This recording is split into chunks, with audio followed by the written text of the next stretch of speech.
Hey everyone, welcome to my channel. Today we are going to discuss paper number 21, Literary Theory or Criticism, in which we are going to deal with the topic intentional fallacy, which was written in famous magazine Verbal Icon. Let us take a look at the essay. First, introduction. Intentional fallacy term is used in 20th century literary criticism to describe problem inherent in trying to judge a work of art by assuming the intent or purpose of the artist who created it. This term, introduced by W.K. Wimsatt and Monroe C. Beardsley in famous magazine Verbal Icon in 1946.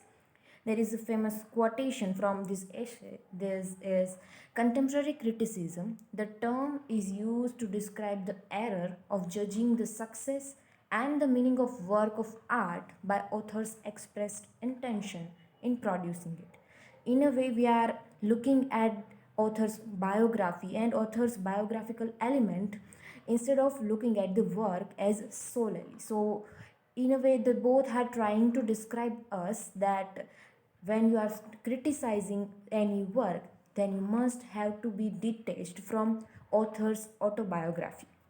It is divided in five parts. So first part is creation of poetry or series of preposition. The design or intention of author is neither available nor desirable as a standard for judging the success of work of art. That at a time when we are criticizing any work or writing criticism of any work, the author is definitely not available. So we cannot judge the work by author's intention or author's all these mentality behind writing that work. Critic's approach will not be qualified by his view of intention.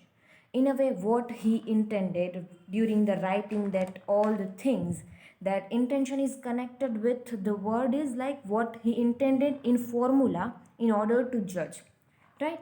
It can there is a five division, both W.K. Wimsatt and M.C. Beardsley describe. The first one is a poem does not come into existence by accident, come out of a head, not, but the poem is come out of a head. It is not come out of hat. That's what they quoted. Yet to insist one the designing intellect as a cause of poem is not to be grand. The design or intention as a standard by which the critic is to judge the worth of poet's performance. Another second thing is one must ask how a critic expects to get an answer to the question about intention. How is he find out to what the poet tried to do? If the poet succeeded in doing that, then the poem itself show what he was trying to do. And if the poet did not succeed, then poem is not adequate evidence. That's what they both say in that judging a poem is like judging a pudding or a machine. In the another quotation is that the poet's aim must be judged at the moment of the creative act, that is to say by the art of poem itself. For example, if you are reading any poetry, then whatever the language was there or whatever they are trying to say or you are understanding, that is criticism. You are not going to check the biographical elements of that author, that at a time what is the history of that work, whatever was the atmosphere at that time when poet was writing that poetry. That's what they are trying to say.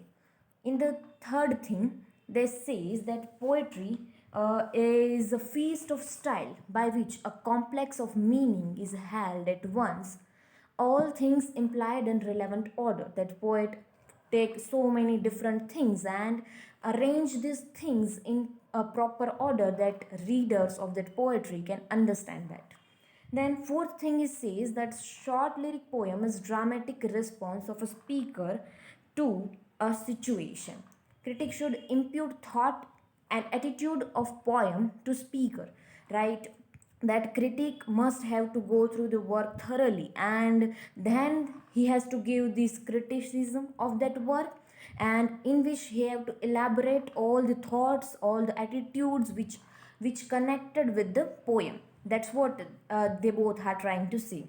Then fifth one is author achieve his intention by abstract sense. He intended to write a better work, but his former intention was not his intention. For example, whenever a poet are writing any poetry, then he feels that I don't want to write. Then he take a break. Then another time he writes. So he can write or rewrite his poetry. So he has this ability. So his former intention was not his right now's intention. So that is why this intention continuously getting changed. So we cannot judge the work by his intention.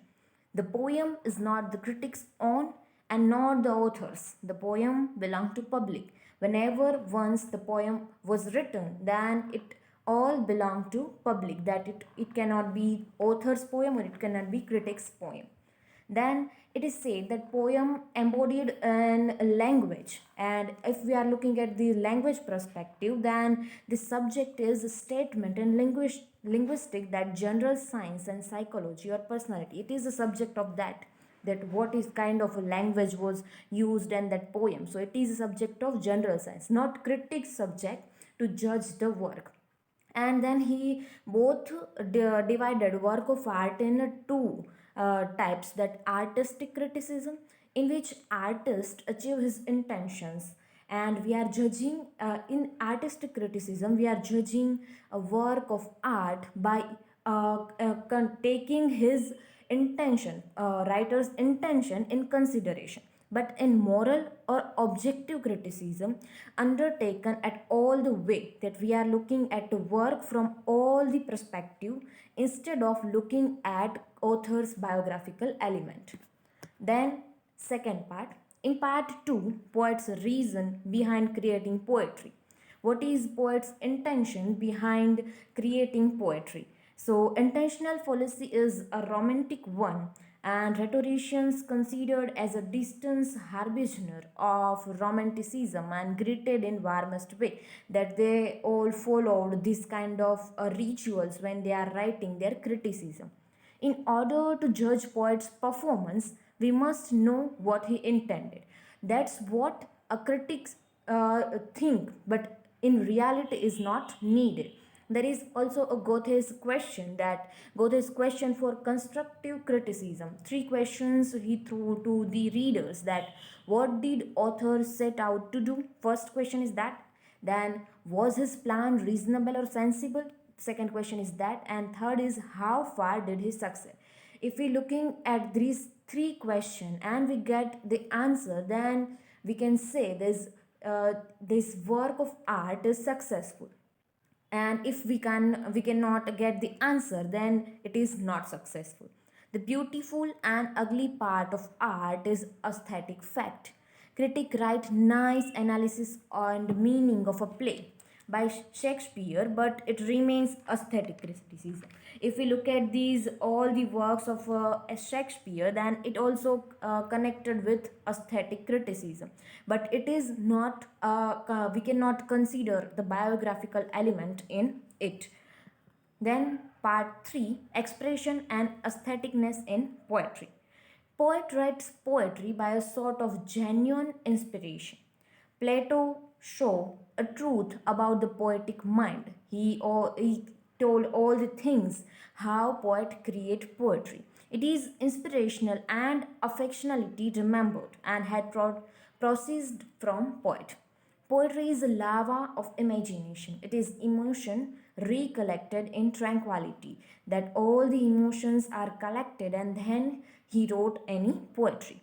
Poet is capable of opening all the doors. Look at the things, surrender yourself. So all this one is thinking, going into the sequence how poet create poetry. First, he do the looking at things. He look at the things, then he surrender yourself, himself surrender, and thinking about the whatever he was looking at that thing and what kind of thoughts it coming in his mind. Then search for truth, then he trying to find out the truth, what is truth.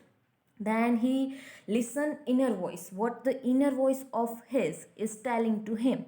Then he discover other things and do the research on his poetry, and then expressed, and at the end what is come out, that is poetry. So this whole long process is poet going in this whole long process. Young poets do creative writing. It is different from creative writing. So young poets are doing this creative writing, and criticism and creative writing both were different. That's what they both said in this essay.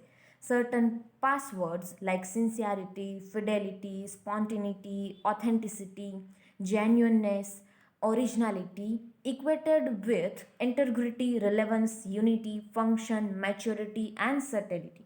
All the things are evaluating, we have to check when we are evaluating any work of art. Then there is a term that aesthetic art, that the work is measured against something outside the author, because it is not, once it is written, then it is not author's poem, it is public's poem. So we must have to go out of this his biographical element. Theory of expression, that whatever the theories are expressed in poetry or any work of art, and conscious objection of feelings at critical moment, that whatever we are feeling while reading this work is that criticism. In the part 4, way of analyzing the poem, there are three ways to analyzing the poem. First, there is a criticism of poetry and author's psychology from inspirational promotion. And first is internal evidence. So, internal evidence is a kind of thing that it is hidden. It is a publical, and we can discovered through semantics and syntax of poem, like language, grammar, dictionary. If we are reading any poetry and we are going through that poetry, and we are by their language, by their grammar, by using dictionary, we are come to know that how the poetry is. Then there is external evidence. External evidence is individual or it is a private. It is not a part of a work of linguistic fact. It consists of a revelation about how the poet wrote the poem.